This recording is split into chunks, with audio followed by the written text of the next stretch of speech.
नमस्कार महाराष्ट्र, मी निकिता पाटील आणि आपण पाहताय TV9 मराठी। बुलेटिनच्या सुरुवातीलाच एक मोठी बातमी। रोहित पवार यांच्या बारामती ॲग्रोवर ईडीकडून धाड टाकण्यात आली आहे आणि सोबतच पुणे, बारामती आणि छत्रपती संभाजीनगरसह 6 ठिकाणी ईडीकडून हा छापा टाकण्यात येतोय। महाराष्ट्र शिखर बँक घोटाळा प्रकरणामध्ये बारामती ॲग्रोवर सुद्धा ईडीकडून छापा टाकण्यात येतोय। बारामती ॲग्रो सुद्धा सध्या ईडीच्या रडारवर आहे। तर कारखान्याचा लिलाव आणि त्याचबरोबर पैशाची अफरातफर झाल्याचा आरोप बारामती ॲग्रो या कंपनीवर करण्यात येतोय।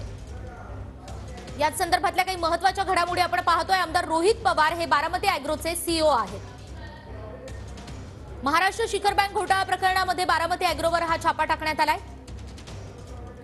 कारखान्याची लिलाव प्रक्रिया आणि पैशाची अफरातफर झाल्याचा आरोप करण्यात आलाय। बारामती ॲग्रो कंपनीचं कार्यालय आणि संबंधित लोकांच्या घरी सुद्धा ईडीकडून छापेमारी करण्यात येते।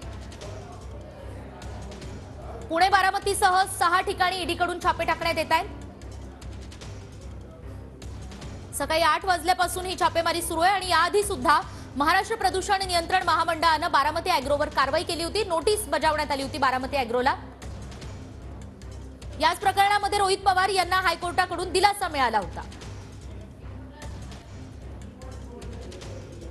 2 महिन्यापूर्वीच रोहित पवार यांना हायकोर्टाकडून दिलासा मिळाला, मात्र आता पुन्हा एकदा ईडीकडून हे धाड सत्र। रोहित पवार यांच्या बारामती ॲग्रो कार्यालयावर केंद्रीय तपास यंत्रणेची धाड पडल्याची माहिती खात्रीलायक सूत्रांकडून मिळत आहे।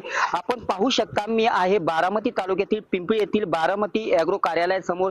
या ठिकाणी आमदार रोहित पवार हे या कंपनीचे सीईओ असून सकाळी 6 वाजल्याच्या सुमारास केंद्रीय तपास यंत्रणांनी या कार्यालयावर धाड टाकली आहे। सकाळी 6 वाजल्यापासून ते आतापर्यंत या ठिकाणी चौकशी सुरू असल्याची माहिती समोर येत आहे। या अगोदरही रोहित पवार हे सीईओ असलेल्या बारामती ॲग्रो या कारखान्याला नोटीस होती आणि यानंतर आता रोहित पवारांचे वडील राजेंद्र पवार हे सांभाळत असलेल्या बारामती ॲग्रो या कंपनीवर केंद्रीय तपास यंत्रणा सुरू असून या केंद्रीय तपास यंत्रणेमध्ये ईडीचे अधिकारी असल्याची माहिती सूत्रांकडून मिळत आहे।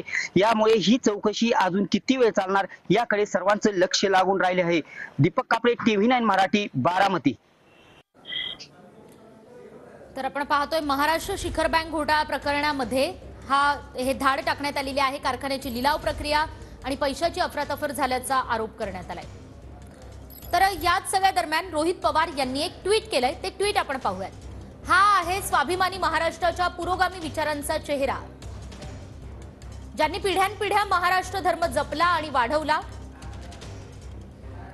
अन्यायाविरोधात संघर्ष करण्याची शिकवणही या विभूतींनी दिल्यानं महाराष्ट्र भूमीला संघर्षाचाही प्रदीर्घ इतिहास आहे।